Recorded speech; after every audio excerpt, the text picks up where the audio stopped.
আমিরা নাগামুল মুসলিমিন জিন্দাবাদ জিন্দাবাদ জিন্দাবাদ রাজ্যিক নাগামুল মুসলিমিন জিন্দাবাদ জিন্দাবাদ জিন্দাবাদ ওয়াকফ বিল মানছি না মানবো না মানবো না মানবো না ওয়াকফ বিল মানছি না মানবো না মানবো না মানবো না ভারত সরকার হায় হায় হায় হায় হায় রাজ্যিক সরকার হায় হায় হায় হায় হায় সরকার হায় হায় হায় হায় হায়। আমি প্রথমে নাগামুল মুসলিমিন সংগঠনের প্রত্যেক কর্মকর্তা সদস্য যারা জড়িত আছেন সবাই সাধুবাদ জানাইয়া যে এত রৌদ্রের মধ্যে কষ্ট করিয়া বিগত ৩-৪ দিন থেকে এরা বারবার ২-৩টা মিটিং করিয়া এক সুন্দর একটা প্রতিবাদী মিছিল আজকে সাব্যস্ত করা হয়েছিল। এখানে উপস্থিত আছেন আমার আসাম রাজ্যিক নাগামুল মুসলিমিন সংগঠন, আমার আমির নাগামুল মুসলিমিন আছেন, আরো বিভিন্ন ওলামা কেরামগণ আছেন। আমরা যেটা পরিকল্পনা আসলো যে আমরা এখান থেকে মিছিল বাইর করিয়া আমরা ব্লক ডেভেলপমেন্ট অফিস গিয়া আমরা ভিডিওর মাধ্যমে আমরা মেমোরেন্ডাম জমা দিতাম। কিন্তু গতকালকে নিশ্চয় আপনারা জানেন খুদ এসপি মহোদয়ের ফোন আমার কাছে আইছে, তাই কইছেন যে আপনারা প্রোটেস্ট করবে না। আমি তখন তারা রিকোয়েস্ট করছি যে স্যার এটা আমরা গণতান্ত্রিক অধিকার, এটা আমরা গণতান্ত্রিক অধিকার। আমরা মানুষের আবেগও লাগছে, মানুষ অশান্তি, মানুষ ঘরে ঘুমাইতে পারেন না, মানুষ আমরা মানুষের খুব কষ্ট করে কন্ট্রোল করে রাখছি। ঠিক আছে, যেহেতু পুলিশ প্রশাসন আমরা বন্ধু, তাই আপনার সহযোগিতা করেন, ওইদিকে আমরা কইছি আমরা মিছিল, আমরা রোডে কোনো মিছিল দিতাম না, আমরা অফিসের সামনে আমরা একটা প্রতিবাদ জানাইব।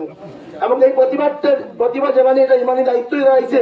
কারণ যেভাবে আজকে আপনারা ওয়াকফ বিল বিরুদ্ধে আপনারা কইছেন, আমার হুজুরে কইছেন বা গুরু হিসাবে আমার এই গণেশ হিসাবে কইছেন বা আরো বিভিন্ন আমার বকল কইছেন, আমি শর্টকাট করিয়ার কারণ এখন থেকে একটু সময় আগে পুলিশ প্রশাসনে আমরা 10 মিনিট সময় দেওয়া হয়েছে, 10 মিনিটের মধ্যে অলরেডি 5 মিনিট সময় গেছে গিয়া। ওয়াকফ বিল যে ওয়াকফ সম্পত্তিগুলো কোন সম্পত্তি, যে সম্পত্তিগুলো আমরা আল্লাহর রাস্তায় দান করি, আল্লাহর রাস্তায় যেগুলো মানুষের দান করে, সেই দান করার জায়গাটা আজকে কিতা করে সরকারের তার খরচার মধ্যে নিত কি। আরে বিজেপি সরকার আমরা জীবিত অবস্থায় আমরা তোমরা তারা একদম মানে বেসাহারা করে দিতে, জীবিত অবস্থায় তোমরা আমরা বিভিন্ন অন্যায়ভাবে কিছু আপনার আইন চলিয়া দেওয়া হয়ে যায়। কিন্তু এখন দেখা যায় কিতা মরার পরে যেন খবর দেওয়া হইতো, যেন আমার মারার পরে যেন আমরা চিরস্থায়ী থাকতাম, ওই জায়গাটা পর্যন্ত তারা কথা নিত গিয়া। গতিকে আমি কথাগুলো লম্বা করিয়াম না, আমরা সাধুবাদ জানাই। আর আমরা সবাই আমি আপনারা সব কইব, আপনারা আমার লগে কইবা যে আমরা ওয়াকফ বিলটা মানিয়াম না। আমিরা নাগামুল মুসলিমিন জিন্দাবাদ জিন্দাবাদ জিন্দাবাদ রাজ্যিক নাগামুল মুসলিমিন জিন্দাবাদ জিন্দাবাদ জিন্দাবাদ ওয়াকফ বিল মানছি না মানবো না মানবো না মানবো না ওয়াকফ বিল মানছি না মানবো না মানবো না মানবো না ভারত সরকার হায় হায় হায় হায় হায় রাজ্যিক সরকার হায় হায় হায় হায় হায় সরকার হায় হায় হায় হায় হায়। সকলে ধন্যবাদ দিয়া। আর আমার চাচা একটু আগে কইছেন যে আমরা এই ওয়াকফ বিল যে সরকারে আনছে, এই সরকারে আমরা ভোট দিছি।